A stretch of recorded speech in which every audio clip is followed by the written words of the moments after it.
Cześć, witam Was bardzo serdecznie. 10-lecie kanału i kolejny rewelacyjny gość. No chyba nie muszę przedstawiać. Jakub Żytecki, cześć. Piąteczka. Powiedz mi coś więcej o swojej takiej transformacji, bo wiesz, no ja Cię kojarzę z czasów troszkę dawniejszych. Kojarzę Cię z różnymi Ibanezami, z Music Manami, 7 strun i tak dalej. I potem gdzieś wpada mi Twój kawałek Letters. I mówię tak, okej. Potem patrzę, są jakieś jeszcze wokale, Twoje pododawane. No zmieniłeś tą stylistykę dosyć konkretnie. Czy to, co teraz robisz, to jest coś, co chciałeś robić zawsze? Czy to w danym czasie to było dokładnie to, co chcesz robić w zespole Disperse i też teraz? Jak to wygląda? I czemu? Dlaczego? Nie, to jest chyba wypadkowa tego, co w danym czasie gdzieś tam chcesz robić, wydaje mi się. No, że nie wiem, czy to jest jakaś wypadkowa jakichś wielkich planów odnośnie konkretnych lat wydawniczych czy miesięcy, nie? To jest po prostu jakieś takie granie na zasadzie, okej, co teraz czujesz i po prostu to robisz i działanie na zasadzie jakiegoś takiego impulsu. Czy to jest bardziej jakieś takie działanie na zasadzie tu i teraz? Okej. Ale to z zespołem to się jakoś rozeszło po kościach, czy po prostu zdecydowałeś się zakończyć działalność? Jak to wygląda? Kurde, to już strasznie w sumie dawno temu się wydarzyło, ale przede wszystkim my graliśmy przez bardzo długi czas, bo my zaczęliśmy ten zespół, kiedy ja zwłaszcza miałem chyba 14 lat, więc to było bardzo, bardzo wcześnie. Okej.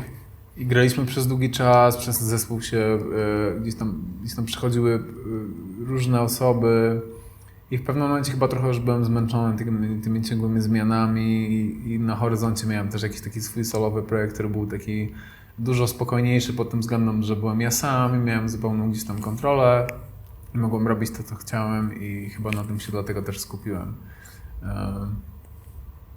Tak, chyba to jest to. Okej, czyli po prostu gdzieś tam już nawet wcześniej te takie może trochę delikatniejsze, bardziej takie pejzażowe, przestrzenne te brzmienia, nie? To bardziej ci gdzieś tam Pejzażowo, lubię takie pisanie. leżały. No, znaczy z jednej strony tak, ale z drugiej jakby, nie wiem czy kojarzysz, ale tą pierwszą płytę, którą wrzuciłem jako ja, ona była, przynajmniej w moim mniemaniu, nie wiem, może ludzie widzą to inaczej, ale dla mnie przynajmniej ona była dużo cięższa niż jakiekolwiek rzeczy Disperse. Bo to w sumie wydarzyło się już strasznie dawno temu, jak sobie o tym pomyślę, bo to był 2015 rok, więc to już było, prawie 10 lat temu. Ale dla mnie ta odskocznia do mojego świadka była w zasadzie takim przyzwoleniem sobie na to, żeby zrobić coś dużo bardziej agresywnego niż to, co robiliśmy w zespole. I stąd właśnie był między innymi Rasta z dekapów i jakby wiesz, takie po prostu mega wpierdole po prostu, które gdzieś tam zrobiliśmy, które się wydarzyły tak absolutnie wręcz nawet przypadkowo, ale to było takie przyzwolenie sobie na to, żeby zrobić coś mega ciężkiego. I dopiero później, jak już zacząłem kultywować tą stronę solową, to nagle sobie zdałem sprawę, że w sumie to już mi się trochę nie chce grać na jakichś tak mocno przesterowanych barwach i zajawiłem się całą gdzieś tam sceną indie rockową i taką producencką, elektroniczną, więc to szło w jakąś taką delikatniejszą stronę. Ale to się tak szybko wszystko zmienia, że jakby to była jakaś wypadkowa tamtych czasów, ale teraz może być tak, że nagle znowu mamy ochotę robić coś ciężkiego. Jakby to jest, w sensie to, co się wtedy działo, to po prostu było jakieś odzwierciedlenie tamtych czasów, ale to nie znaczyło tego, że nagle my robimy lżejszą muzę i tak już ma być. Nie? Że to po prostu to nie była wypadkowa jakiejkolwiek agendy, tylko to była taka reakcja na to, w jakim miejscu jesteś teraz. Nie? Okej. Bardzo, bardzo proste. W sensie nie ma nic wyszukanego. To było bardzo takie reaktywne i bardzo impulsywne do momentów życia, w którym jesteś. Okej, no ma to sens. Ja Ci kojarzę w ogóle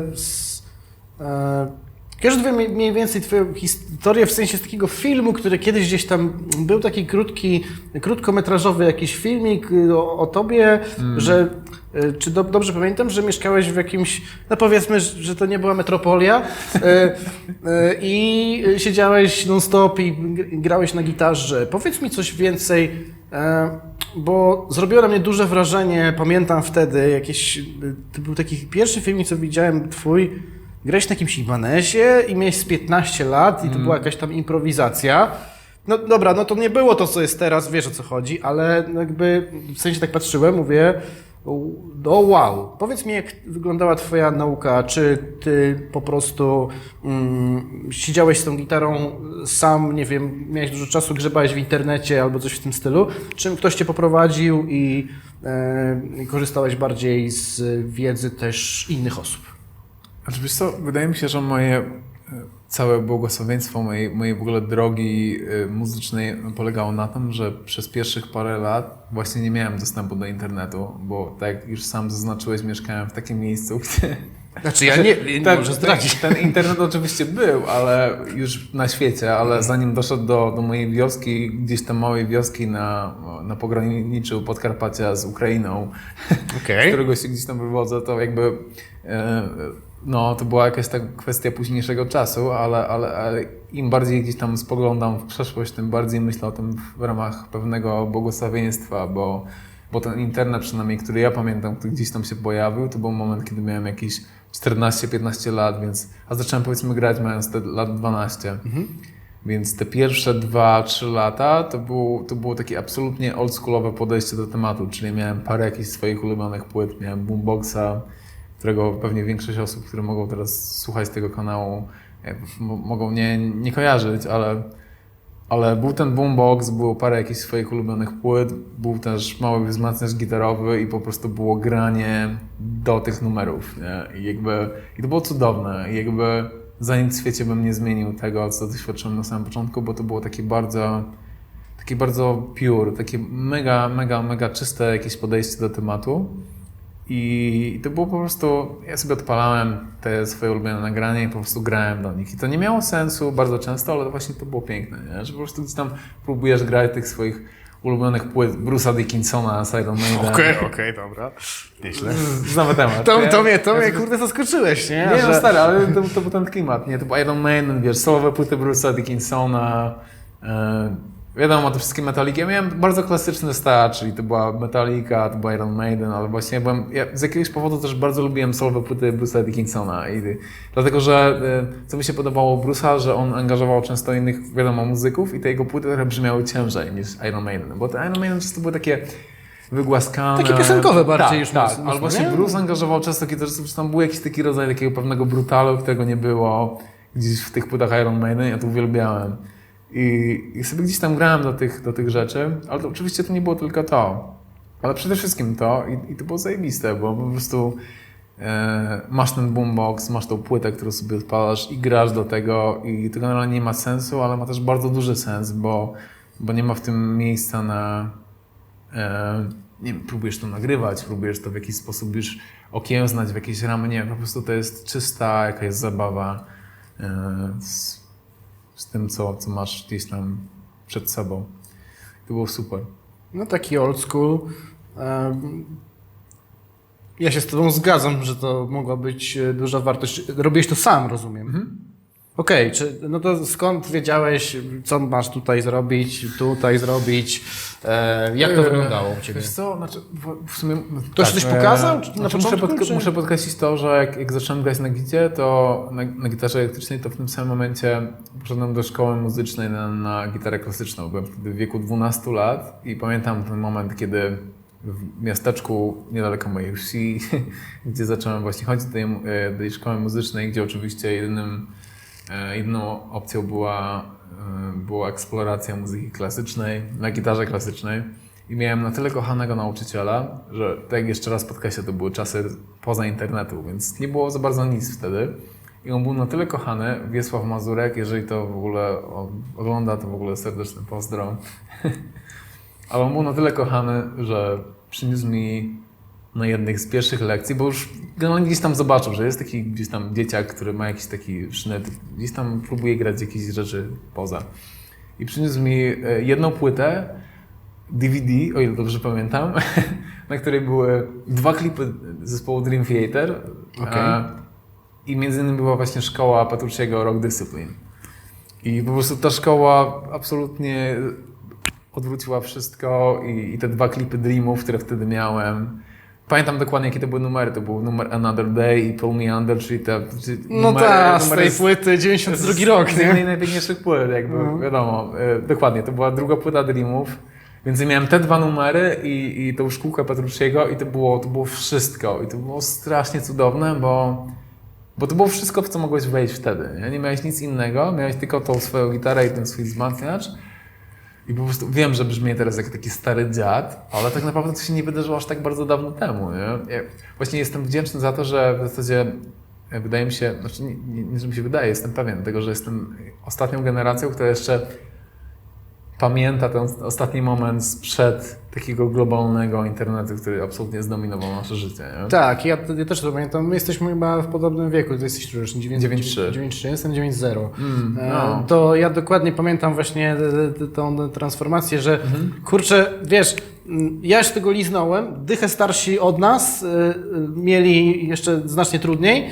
Ja jeszcze tego liznąłem, że kurde, trzeba się było naprawdę napocić, żeby coś dostać. I powiem Ci, że jestem mega wdzięczny, że to się wydarzyło. I ja też jestem... To było największe rozumienie, jakie byśmy przeżyć.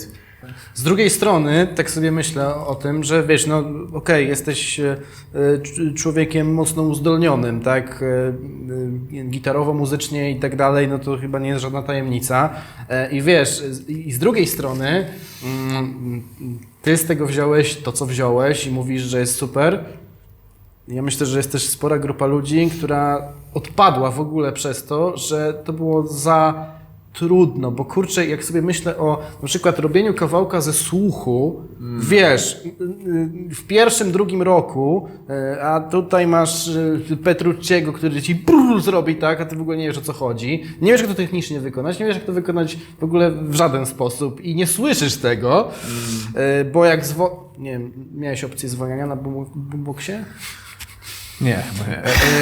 Czyli co, no właśnie, to jest ta wartość. Ma to swoje plusy i minusy, moim zdaniem.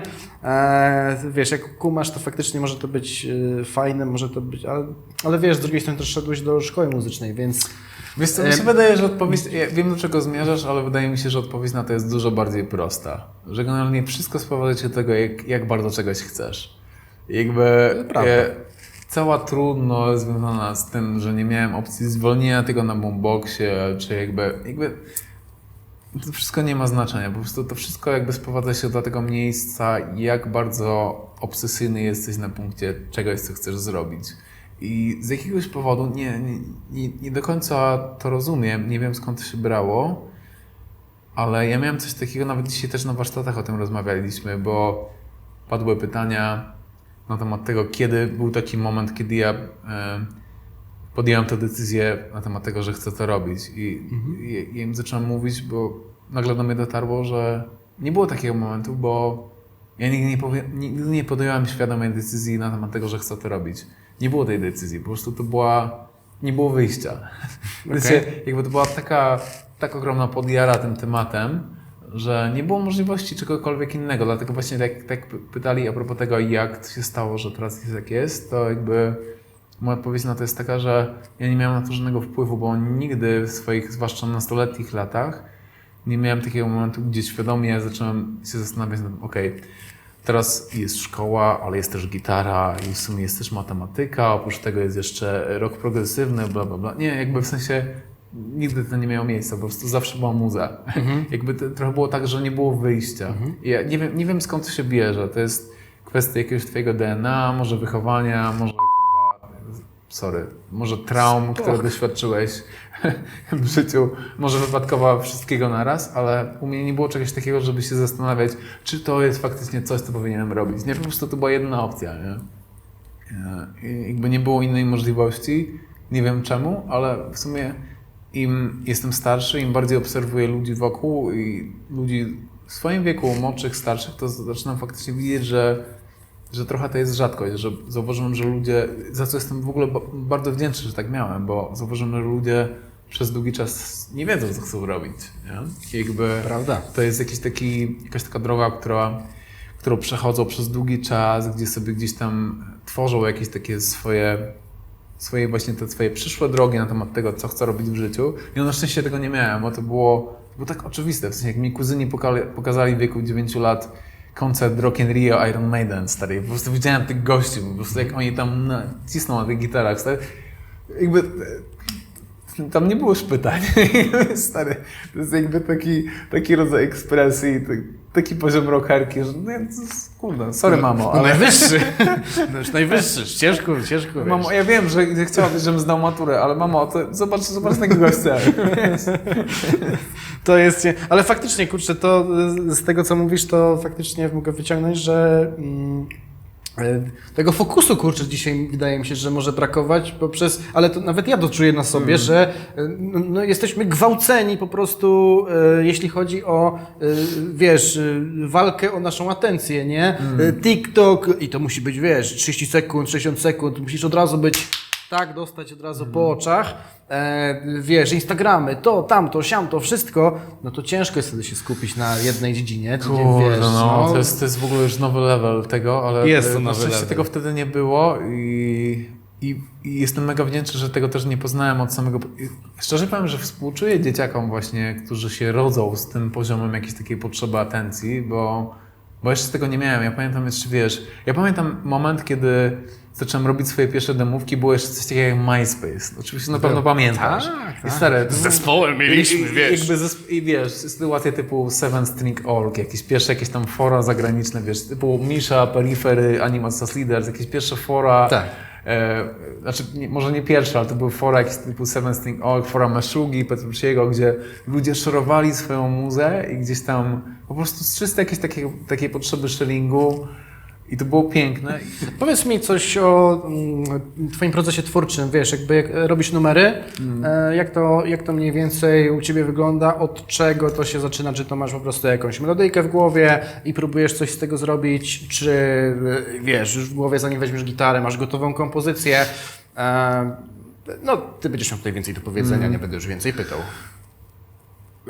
Wiesz co, to jest zupełnie różnie. Jakby najczęściej z tego, co zauważyłem, fajne rzeczy biorą się z takich momentów, w których nie mam jakichś konkretnych planów, typu, że dzisiaj jest sobotnie popołudnie, więc dzisiaj siądę i napiszę taki i taki utwór. Jakby generalnie tego typu podejście się nigdy nie sprawdza, w moim przypadku przynajmniej. Przeważnie to jest na zasadzie mam w sumie jakąś taką nową wtyczkę syntową, którą chciałbym gdzieś tam sobie poznać, albo nowy jakiś wzmacniacz gitarowy, albo jakąś nową wtyczkę i zaczynam ją eksplorować, zaczynam się nią bawić i nagle, nawet nie wiem kiedy, ale już powstają jakieś soundy, które gdzieś tam Cię inspirują do robienia muzy, więc przeważnie to robienie muzy wychodzi z takiego miejsca absolutnej zabawy. I przeważnie braku jakiejś agendy na temat tego, że dzisiaj ja piszę utwór, tylko to jest bardziej na zasadzie, dzisiaj się w ogóle bawię tym, z czym dzisiaj się bawię i nawet nie wiem kiedy, mija godzina, 2, 3, mija całe popołudnie i okazuje się, że mam jakiś riff albo mam jakiś szkielet numeru. I to jest w sumie trochę brutalne doświadczenie tego procesu, nazwijmy to twórczego, bo z tego, co ja przynajmniej ze swojej strony doświadczyłem, ono trochę wymaga od Ciebie ciągłej adaptacji do zmiany. Jak już masz jakąś formułę, która wydaje Ci się, że ona działa, to ona nie zadziała za drugim razem. Może zadziałać za drugim razem, może zacząć za czwartym, prawdopodobnie nie. I ona wymaga ciągłej jakiejś takiej zmiany, ciągłego jakiegoś takiego bycia tu i teraz. Dlatego u mnie przeważnie to się sprawdza właśnie wtedy, kiedy zaczynam się bawić jakimiś nowymi soundami. Nawet niekoniecznie mam plan na zrobienie numeru, a okazuje się, że coś sprawia, że nagle jakiś riff powstał i w sumie nie mogę tego puścić i zaczynam to kontynuować i nagle pojawia się cały numer. Oczywiście to jest jakiś szkielet, później ten numer gdzieś tam kończę przez następne 3 miesiące, ale... No tak. Ale jest jakiś szkielet. To z tego, co mówisz, to jesteś jednym z w sumie może nie aż tak licznych nawet przypadków, gdzie, no bo jest ten gaz, nie? Wiesz, ludzie kupują te rzeczy, potem nic z tego nie wynika albo niewiele, a ty jesteś tym przypadkiem, który ten sprzęt ci robi robotę, bo ty się tym jarasz i sobie z niego skorzystasz. No i to jest w ogóle super podejście do sprzętu. Skorzystanie z niego, wiesz, w jakiś tam sposób, nie? Fajna sprawa, bardzo ciekawe, co mówisz. No dobra, ale to jakby, wiesz, no nie są to, gitara to nie jest tam jedyny instrument na jednej wtyczce. Robisz kompozycję, robisz inne instrumenty. Pracujesz z na przykład jakimś perkusistą, czy masz po prostu, sam sobie to wklepujesz, bo to ty musisz tak zrobić, żeby było tak, a nie inaczej. Jak to wygląda u ciebie? Nie, w sensie ja sobie piszę jakieś bębny, ale mam swojego perkusistę Józia Rośnowskiego, który jest w ogóle moim przyjacielem już od lat. My się znamy, on jest w ogóle z moich stron, bo jest z Przemyśla, jestem z Podkarpacia, więc my się znamy od chyba 13 roku życia. Okay.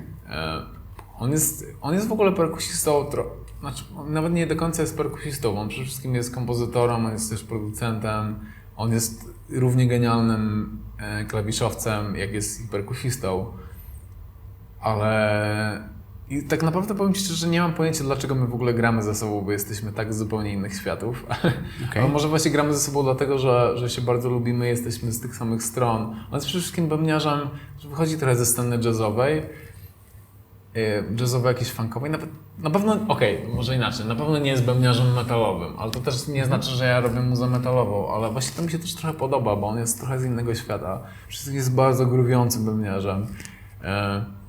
To jest trochę tak, że ja po prostu piszę jakieś bębny w tych swoich demówkach, on ma jakiś zarys i ja bym chciał, żeby on mniej więcej wyczuł, jaki jest dany groove, gdzie gra powiedzmy stop. Jeżeli są jakieś charakterystyczne riffy, gdzie faktycznie jest trochę tak, że gitara gra z bębnami, to chciałbym, żeby on faktycznie wziął pod uwagę te wszystkie stopki, które gdzieś tam pojawiały się w odpowiednich momentach. To nie znaczy, że ja traktuję bębny i stopki na takiej zasadzie, że ta stopa musi podkreślać riff.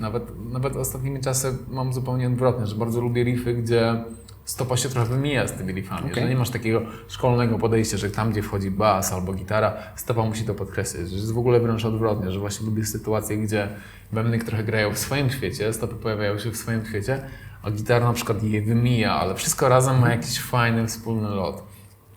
Ja na przykład chciałbym, żeby on wtedy brał to trochę pod uwagę, ale nie jestem takim Hansem, który mi mówi, stary, dobra, teraz się tego trzymasz, tylko to jest jakiś taki pewien zarys i on wtedy mi to nagrywa. Chciałem oczywiście, żeby dodał do tego coś od siebie i wtedy ja sobie to zbieram, te wszystkie ślady i sobie sam to miksuję. Ewentualnie jak mi coś gdzieś tam okazało się z czasem, że może coś nie siedzieć, to sobie gdzieś tam coś dosuwam, przekopywuję jakieś stopki czy coś, ale raczej staram się doprowadzić do sytuacji, w której mam swoich muzyków i chcę, żeby oni dodawali od siebie jakiś taki pierwiastek, a nie żeby wszystko było absolutnie wszystko, wiesz, zaprogramowane i przemyślane, bo jakby ja nie jestem taką osobą, która wymyśli lepsze memy niż mój kolega bębniarz, który jest genialnym bębniarzem i który po prostu, wiesz, jakby ja mu daję jakiś pewien lot, ale stary, zrób coś z tym wtedy, nie? Więc to jest na tej zasadzie. Bo w innym wypadku to by było takie trochę ograniczanie jego talentu. Tak przynajmniej to widzę. No uśmiecham się, bo to jest coś, co... No, to jest podejście, które gdzieś tam jest mi bliskie. Więc totalnie czaję, co mówisz, no kurczę, ciężko, że wiesz, pracujesz z rewelacyjnym perkusistą na przykład. No kurde, no nie pozjadaliśmy, wiesz, wszystkich tych rozumów. Nie jesteśmy kurwa najlepsi we wszystkim, co robimy, kurczę, szkoda faktycznie, wiesz, ktoś nie skorzystać z czyjegoś talentu. I często zaskakuje cię ten efekt finalny, co przyprowadza perkusista. Względem tego, co mu dałeś mu coś tam, że to ma być tak i tak, albo mniej więcej, coś tam sobie zrób, a potem on przychodzi coś takiego, że kompletnie ci to wywala i rozwala ci system. Dokładnie. Chociaż stary, teraz to będzie brutalne, co powiem, ale teraz zupełnie zaprzeczę sobie i temu wszystkiemu, co powiedziałem, bo ostatni numer, który wypuściłem, był bębnami. Ja był zupełnym zaprzeczeniem tego, co powiedziałem teraz, ale zrobiłem to właśnie w imię tego, żeby sprawdzić. Trochę byłem ciekawy powrotu po latach do tematu programowanych bębnów. I to wyszło i ten numer wyszedł, ale właśnie po doświadczeniu tego miałem tak, że to jest spoko, ale brakuje mi tego żywego, wiesz. Bębny strupa to jest... No nie wiem, znaczy, da się to oszukać, tym bardziej jak właśnie gdzieś tam te bębny nie mają głównej jakiejś tam w tym wszystkim roli, ale brakuje ci właśnie tego elementu imperfekcji, nie? Ale to był taki moment, że chciałem sobie gdzieś tam pozwolić na jakiś taki test i sprawdzić, czy to w ogóle działa, ale chyba dochodzę do wniosku po latach, Oczywiście po latach gdzieś tam te wtyczki i to wszystko poszło mega do przodu, ale nadal fajnie jest mieć bębniarza, który Kurczę, właśnie ja czekam, znaczy może to i nie czekam na moment, ale no, jeszcze ten moment jakby moim zdaniem nie przyszedł, tak? Nie wiem jak technologia się rozwinie i co tam będzie za 10 lat na przykład, a tym bardziej za 30. Natomiast no, mnie to zawsze rozwalało, wiesz, że masz no kurczę, ktoś fajnie, rewelacyjnie gra na instrumencie, wiesz, jest no, fajnym muzykiem, super i jeszcze znanym do tego dosyć. I kurczę, jakiś tam albumik jest sklecony na... Słyszę, wiesz, za bardzo słychać tę różnicę, nie? W jakości. I to jest takie, jakbyśmy grali do podkładu. Stary, to jest jak często jak masz daną muzę i wydaje ci się, że masz fajne bębny, wszystko fajnie brzmi, wrzuć do tego nagle do tej sesji bębny, które są nagrane przez dobrego bębniarza i nagle wszystko doświadcza jakiejś takiej nowej po prostu jakości. No jest tam, To jest kurczę. zupełnie jakiś taki sposób uwalniający, nie? No i to jest coś, czego nie zastąpisz. Jakby możesz poświęcić multum czasu na programowanie tych bębnów, żeby one były bardzo żywe, ale to jest... Element imperfekcji jest tak nieprogramowalny, jakby wiesz.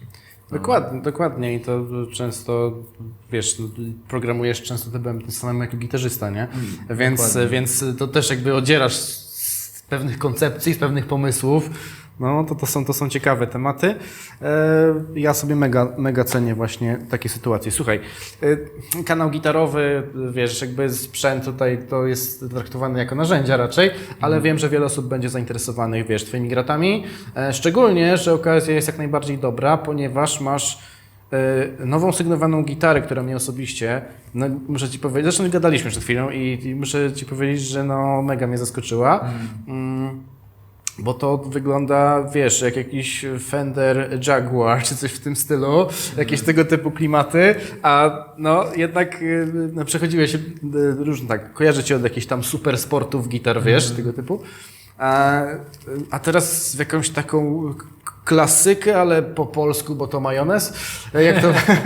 Jak to wygląda, powiedz mi, jak przebiegały prace nad tym instrumentem, jak wyglądał Twój udział w tym wszystkim, wiesz, czy dostałeś, nie wiem, zestaw różnych opcji na przykład i sprawdzałeś je, czy Ty miałeś w głowie, że wydaje mi się, że to powinno być tak i tak? Powiedz coś więcej. No nie, właśnie akurat o tyle z chłopakami od Majoneza jest fajna współpraca, że oni są totalnie otwarci na jakiekolwiek, wiesz, jakieś tam fanaberie z mojej strony. I ten taki shape, taki około jaguarowy, który właśnie jest w tej gitarze, to jest coś, o czym już ich trułem od po prostu lat. I nawet to widać w tych moich prototypach, które już miałem chyba pierwszy prototyp, jaki dostałem, to było 2020 rok, więc już było chyba 4 lata temu. I już wtedy była rozmowa o tym, żeby kiedyś zrobić z tego jakiś sygnowany model, bo ja już od wtedy, ja zauważyłem, że od jakiegoś czasu już bardzo gdzieś tam rezonowałem z takimi rozwiązaniami typu właśnie jakiś Tele, czy jakiś Jaguar, czyli takie shape'y bardzo, bardzo retro i takie klasyczne, ale oczywiście z jakimś takim połączeniem jakiegoś takiego modern touchu, nie? Czyli taka typowa trochę gadka, ale wiadomo o co chodzi, w sensie połączenie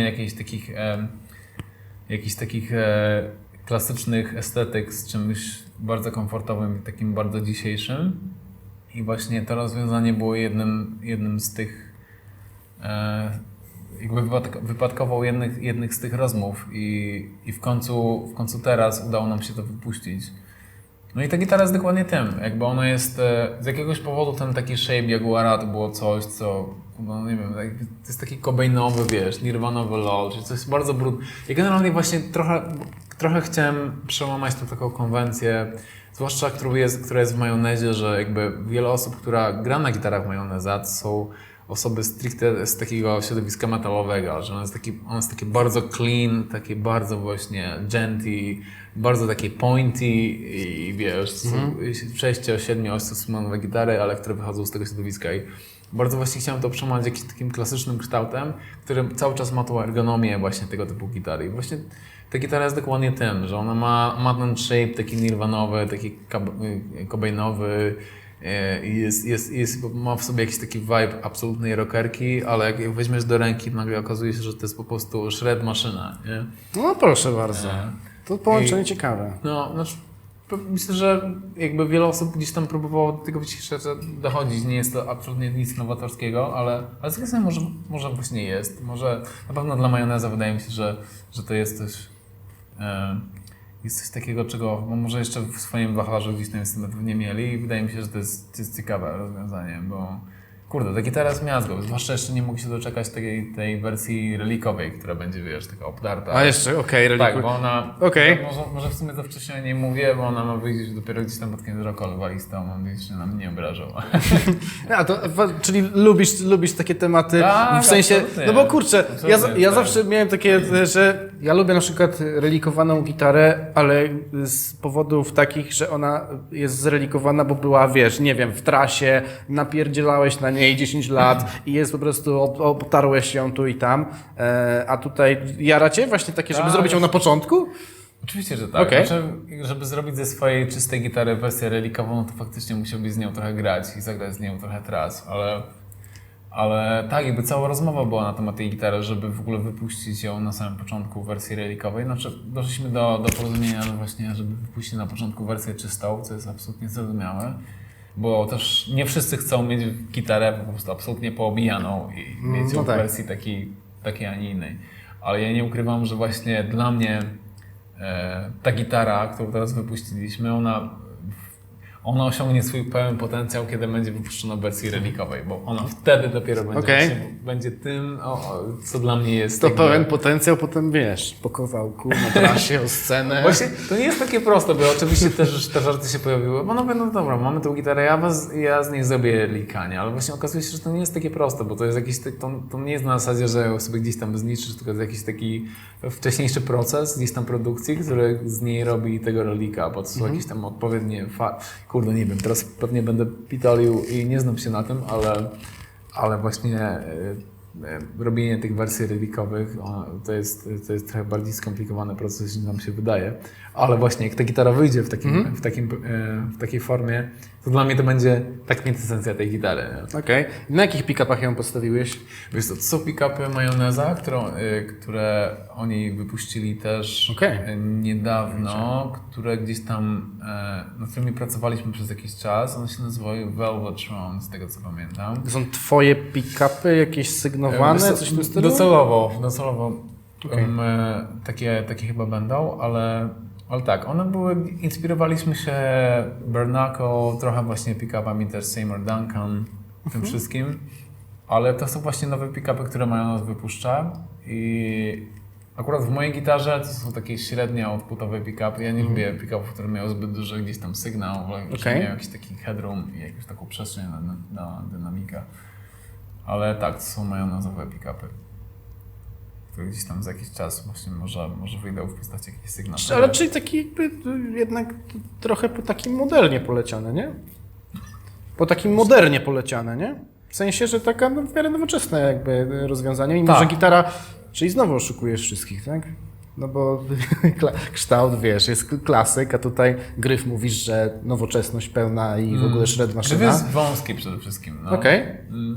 Czyli jest zupełnie nowoczesny i taki bardzo wyścigowy, bo to też jest rzecz, z którą eksperymentowałem, bo nawet te pierwsze gitary, które Majonez mi robił, a wtedy miałem zajawkę na absolutnie szerokie gryfy i takie gryfy z tym takim profilem C, które są takie bardzo gibolowe i to było super, ale z czasem sobie zdałem sprawę, że jednak kurde lubię, kiedy moja ręka ustawia się w taki sposób, w którym się ustawia grając na jakichś ibanezach zupełnie wyścigowych, że to jest zupełnie inne ustawienie wtedy łapy, nie? Szkoła muzyczna od razu cię, wiesz, nawiedza. Nie wiem, nie wiem o co chodzi, ale lubię po prostu tą pewną ergonomię, którą dają ci te po prostu wąskie kije i właśnie zdecydowałem, że chciałem mieć w tych gitarach właśnie w tym takim, zwłaszcza jak już wejdzie ten relik, że masz po prostu taki absolutny old school, ale bierzesz tą gitarę do ręki i okazuje się, że że to jest w ogóle mega wyścigowy instrument, nie? No, zaskoczenie duże, bo to jest oczywiście szóstka, nie będzie żadnej siódemki. Nie, będzie to w wersji 7 i 8 też, tak. No to będzie dopiero połączenie, wiesz, jakby modernowych rzeczy i klasyki, nie? Jeszcze w sumie z chłopakami, z Dawidem i z Tomkiem o tym nie rozmawiałem, ale wydaje mi się, że w wersji 8 byłoby super, jakbyśmy zrobili to w multiskali, czyli bo jednak ósemki w dużej mierze wtedy mają główny sens. Tak mi się wydaje, że jak mają właśnie multiskalę, gdzie masz po prostu te niższe Grywałeś na ósemkę? No, z siódemką cię bardziej gdzieś tam kojarzę. Na przykład dzisiaj miałem też ósemkę, głównie grywam na ósemce, którą jest ten prototyp właśnie tego typu gitary. I właśnie to ma multiskalę i to się mega sprawdza, bo masz te niskie struny i tą niższą skalę, która jest bardzo szeroka i to się wtedy sprawdza w tych niższych dźwiękach, ale masz te wysokie struny i tam masz 25,5 i to jest takie konwencjonalne podejście do tematu. A powiedz mi w takim razie, no dobra, masz ósemkę, grasz na tej ósemce, gracie koncerty, no ale czy to nie jest, jak sobie z tym radzisz, bo poniekąd jest to chyba trochę wwalanie się w paradę częstotliwościami, wiesz, z basistą, jak robicie to, żeby było dobrze? Nie. Jest to wszystko kwestia aranżacyjna, ale nie, jakby nie, stary, no popatrz sobie na Maszugę. Tak naprawdę z tego co ja pamiętam, albo z numerów, które znam, często gitary grają w prymie z basem, tak naprawdę. No tak. Więc jakby, chociaż ja akurat w swojej muzie bardzo często korzystam z syntów basowych, które wiadomo dużo lepiej przenoszą dół od gitary basowej, więc ja bardzo często w swojej muzie korzystam właśnie z syntezatorów, które dają mi jeszcze tą oktawę w dół, która jest dużo bardziej kontrolowana. Na żywo mój basista jest też, Michał Sarapata, on jakby przede wszystkim mocno siedzi w muzie elektronicznej, ma też swój projekt i jakby bardzo mocno właśnie siedzi w tym temacie i nawet same nasze partie, często jest tak, że on partie basowe powiedzmy gra na syncie, który dużo lepiej przenosi te niskie częstotliwości. Więc to jest cały czas jakieś takie balansowanie pomiędzy gitarą basową, a po prostu syntem. To jest kwestia jakiegoś tam wyboru. Wokal u Ciebie, to kiedy się pojawił pierwszy raz na jakimś nagraniu? Pewnie po pijaku na jakiejś imprezie. No, pomijmy takie jakby epizody. Chyba że ktoś jest zainteresowany, to spoko. Bardziej chodzi mi o Twoje performance, bo to ten wokal, to takie mam wrażenie czasami, że go traktujesz jak instrument po prostu, wiesz, dodatkowy, że wiesz, nie jest to, że musisz zaśpiewać przepiękną piosenkę, wiesz, z tekstem, nie wiadomo, coś tam, że super. Nie, bardziej to jest właśnie jakiś taki dodatek. Ja trochę mam tak, że chciałbym w jakiś sposób się w tym wyszkolić, ale bardziej staram się traktować jakiś taki element dodatkowy i tak sobie pozwalać z każdym wydawnictwem na to, żeby traktować taki element właśnie dodatkowy, ale na tej zasadzie, że to nie jest jakiś taki główny element narracji, tylko z każdym wydawnictwem, mam nadzieję przynajmniej, staram się, żeby to było lepsze, ale nie jest tak, że dzisiaj wydaję płytę wokalną. To nie jest mój lot, jakby sobie zdaję sprawę z tego, że nie jestem wokalistą i nigdy za bardzo do tego nie praktykowałem, ale nie ukrywam, że mnie jara ta strona, bo samo jakieś takie utrzymywanie narracji tylko i wyłącznie w gitarze jest spoko, ale kurde, ja strasznie lubię pisać muzę z wokalem, gdzie piszę sobie tekst i w ogóle nie, żebym w ogóle traktował się do jakiegoś wielkiego lyric person, ale pisanie tekstów dla mnie jest takie bardzo terapeutyczne, bo ja sobie po prostu piszę te słowa i gdzieś tam próbujesz je wyśpiewywać i nagle widzisz, które słowa gdzieś tam z tobą rezonują i pojawia się jakiś tekst w ogóle znikąd, z dupy zupełnej. Nie? Nagle okazuje się, że ten tekst jest w ogóle o tym, nawet sobie nie zdaję sprawy, że on tym jest. I to jest takie dość mocno terapeutyczny proces. Ja bardzo go lubię, ale właśnie staram się traktować ten wokal jako taki element, który jest jakimś takim dodatkiem. Tak to odebrałem właśnie, ale to też że jako słuchacz, zresztą pewnie to nie będzie odosobniona opinia, wiesz, bo czasami są muzycy, którzy wiesz, robią coś tam, potem zaczynają się zajmować czymś dodatkowo albo czymś innym. No i to takie bywa różnie z tym, a tutaj właśnie czuć ten flow i w ogóle nie miałem wrażenia, że nie wiem, że to nie pasuje, że to o Jezu, ty będziesz śpiewał i to jest jakiś tam, wiesz, to jest totalnie naturalne z tym wszystkim, wiesz, co robisz, komplementarne do tego, to się wszystko ze sobą klei. Naprawdę dobrze się tego słucha, bardzo mi się zawsze Kurde, bardzo, bardzo miło, bardzo Ci dziękuję, ale to jest dokładnie to, o czym rozmawiałem przed chwilą z Igorem Waleckim, właśnie jak siedzieliśmy przed rozmową a propos zespołu Tame Impala. Nie wiem, czy kojarzysz.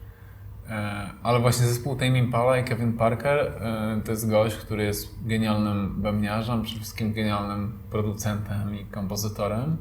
I on właśnie trochę mnie zainspirował do tego, żeby śpiewać, bo ten gość w ogóle absolutnie nie jest wokalistą i on średnio śpiewa.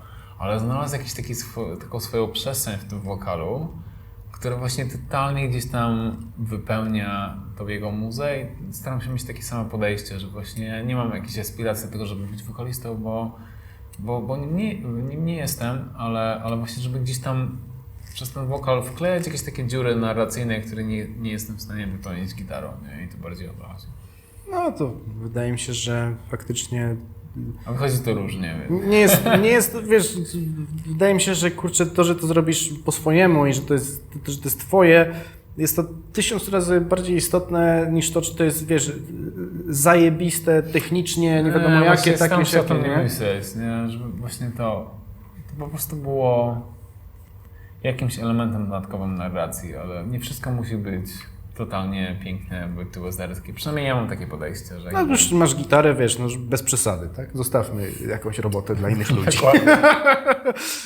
Czy jest jeszcze jakiś na przykład temat, który, wiesz, na przykład ty byś chciał powiedzieć, czy coś w tym stylu? Masz jakiś taki pomysł swój? Chcę pozdrowić moją mamę. I ciocię z Podkarpacia. Powinienem zrobić taką YouTube'ową teraz tutaj wskazówkę, tak? A no tak, Oglądajcie, no tak. subskrybujcie, No tak, ale wiesz co, lajkujcie. trzeba to robić, mimo że nie chcesz tego robić, to jak tego nie robisz, to Poczekaj, to może jeszcze raz przegrywasz. spróbuję. Najwyżej lajkujcie, subskrybujcie, kochajcie i lajkujcie. Dokładnie. Przede wszystkim wielkie dzięki dla Ciebie, że zgodziłeś się porozmawiać. Okazało się, że kurczę, trochę to zajęło i tematy się gdzieś tam pojawiły nowe, kolejne, które w ogóle nie były gdzieś tam wcześniej, więc rozmowa myślę, że była ciekawa. Mam nadzieję, że spełniła również Wasze oczekiwania. Dajcie o tym koniecznie znać w komentarzu. No i co? Wszystkiego dobrego, trzymajcie się. pamiętajcie. Cześć. Lajkujcie, subskrybujcie.